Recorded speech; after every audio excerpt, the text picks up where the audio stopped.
Itu hebatnya ulama-ulama dulu. Tapi apa kata Imam Ahmad? Kalau engkau bermakmum, maksudnya mengikuti imam, menjadi makmum mengikuti imam yang berkunut, maka engkau angkatlah tanganmu, kata Imam Ahmad, dan aminkan doanya. Walaupun engkau tak setuju kunut itu.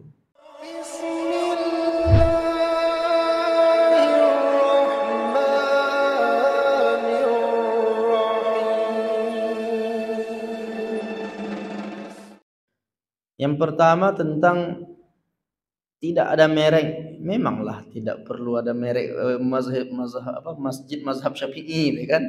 Masjid mazhab Hambali. Tidak perlu. Kenapa? Hakikatnya apa yang dimaksud dengan Ahlus Sunnah wal Jamaah? Kalau dia berfikih mengikut salah satu di antara 4 mazhab. Artinya keempat mazhab itu udah Ahlus Sunnah wal Jamaah. Ini nggak perlu dia buat merek mazhab Maliki, Hanafi, Hambali. Karena boleh jadi di antara kita ini ada juga yang cenderung ke Hambali. Jadi kita tidak masalah mempersalah-salahkan, karena semua mereka di antara 4 mazhab itu Ahlus Sunnah wal Jamaah. Kemudian terkait Sayyidina, ini agak sensitif. Maksudnya apa? Ada yang sangat ketat dalam tidak bolehkannya, meniadakan, menafikannya. Ada pula yang sangat menganjurkannya. Saya nukil aja Pak ya penjelasan ini. Syekh Wahbah Az-Zuhaili, ini kitab populernya Pak. Syekh Wahbah Az-Zuhaili, ini bahasa Arab masih ini. Qala al-Hanafiyyah wasy-Syafi'iyyah. Menurut mazhab Hanafi dan mazhab Syafi'i. Itu kan Ahlus Sunnah wal Jamaah tuh. Hanafi dan Syafi'i. Apa katanya? Tundabus siyadah li Muhammadin fis salawatil ibrahimiyah. Disunnahkan menambahkan sayyid pada kata Muhammad. Dianjurkan menambahkan sayyidina ketika berselawat menyebut nama Nabi Muhammad. Dalam salawat Ibrahimiyah. Salawat Ibrahimiyahnya ada Ibrahimnya. Berarti dibaca juga Sayyidina Ibrahim. Lianna ziyadatul ikhbari bil waqi'i aina sulukil adab. Karena penambahan Sayyidina itu menunjukkan sikap beradab kepada Nabi, berakhlak kepada Nabi. Fahuwa afdalu min tarkihi. Penambahan Sayyidina itu justru lebih utama daripada meninggalkannya. Mana yang lebih bagus, menambahkan Sayyidina atau tidak pakai Sayyidina? Kata ulama mazhab Syafi'i Hanafi, yang lebih baik menambahkan Sayyidina. Mengapa? Ada lagi di situ disebutkan. Dia memberikan penjelasan. Ternyata sebahagian yang menolak Sayyidina, saya baca aja, betul ini kata Syekh ini, karena saya dah baca juga kitab yang mengatakan itu salah, yang mengatakan bahkan sampai batal itu. Dia menjadikan ada katanya hadis bunyinya la tasuduni fis shalah. Jangan baca Sayyidina dalam salat.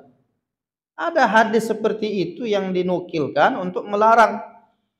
Lalu apa kata Syekh? Fakadzibun maudhu'un. Itu adalah dusta dan itu hadis palsu. Hadis yang dipopulerkan dulu ada orang anti Sayyidina, dibuatnya hadis untuk menyalahkan Sayyidina itu. Bunyinya la tasuduni fis shalah. Secara bahasanya dah salah. Tasuduni itu bukan membaca Sayyidina, tasuduni. Yang betul itu kalau dia mau buat hadis palsu, kita luruskan, bukan tasudu, tusayyidu. Karena teksnya aja dah salah itu. La tasuduni fis shalah, tapi yang dimaksud jangan baca Sayyidina dalam salat. Secara bahasa enggak tepat itu. Kalau mau membahasakan janganlah sebut sayyid dalam salat, kalimatnya la tusawwidu, bukan la tasudu. Nah, itu di antara penjelasannya. Lalu apa kata Syekh Wahbah Az-Zuhaili ini? Wa akmalus salati 'ala nabi wa alihi, dan sesempurna-sempurna salawat kepada Nabi adalah seperti berikut ini. Dibuatnya titik 2, dibuatnya Allahumma salli ala sayyidina Muhammad wa ala ali sayyidina Muhammad kama sallaita ala sayyidina Ibrahim wa ala ali sayyidina Ibrahim wa barik ala sayyidina Muhammad wa ala ali sayyidina Muhammad kama barakta ala sayyidina Ibrahim wa ala ali sayyidina Ibrahim fil alamin innaka Hamidum Majid. Sama seperti tuntunan salat lengkap itu. Ini ulama lintas mazhab nih Pak. Paham dia semua mazhab. Syekh Wahbah Az-Zuhaili. Baru beberapa tahun lalu meninggal dia. Tapi untuk zaman ini kitab fikih paling lengkap satu orang yang menulis dia inilah. Lengkap, tebal kitabnya berapa jilid. Nah, itu menunjukkan bahwa dia menguasai semuanya dan dia menjelaskan. Dari ulama 4 mazhab, 2 mazhab menganjurkan menambahkan Sayyidina Hanafi dan Syafi'i. Dengan dalilnya, dah saya nukilkan sini dalilnya banyak sekali. Ada dalil dari Al-Quran surah An-Nur ayat 63, ada dalam surah Ali Imran ayat 39, ada hadis dalam Sahih Muslim, Sahih Bukhari Muslim. Nabi mengaku Sayyid itu kan. Kemudian ada lagi dalam, nah itu makanya saya bisa 1 jam saya nyampaikan Sayyidina ini saja kan. Tapi ini saya sebutkan aja dalil-dalil secara umum, tapi sampai masanya nanti kita jelaskan rinci. Ada dalil dari hadis Musnad Ahmad riwayat Imam Al-Hakim, ada dalam Sahih Bukhari lagi, ada dalam Sahih Bukhari juga, ada dalam Sunan At-Tirmizi. Ini yang saya sebut 1 jam itu, tapi tidak perlu sekarang, tidak cukup waktunya. Nah, paling tidak saya sebut satu aja. Di antara sekian banyak dalil itu, ada tidak hadis itu menganjurkan salawat pakai sayyid? Ada. Mana hadisnya? Riwayat Ibnu Majah dalam pertanyaan seorang kepada Abdullah bin Mas'ud. Ya Ibnu Mas'ud, wahai Abdullah bin Mas'ud, bagaimana cara kami bersalawat kepada Nabi? Kata Abdullah bin Mas'ud, salawat itu banyak, tapi salah satunya boleh memilih seperti yang saya sampaikan ini. Yang mana itu? Allahumma ja'al salataka wa rahmataka wa barakatika ala sayyidil mursalin. Sampaikanlah salawat, kemudian sampaikanlah rahmat, barakahmu kepada pemimpin para rasul. Sayyidi pemimpin, mursalin para rasul.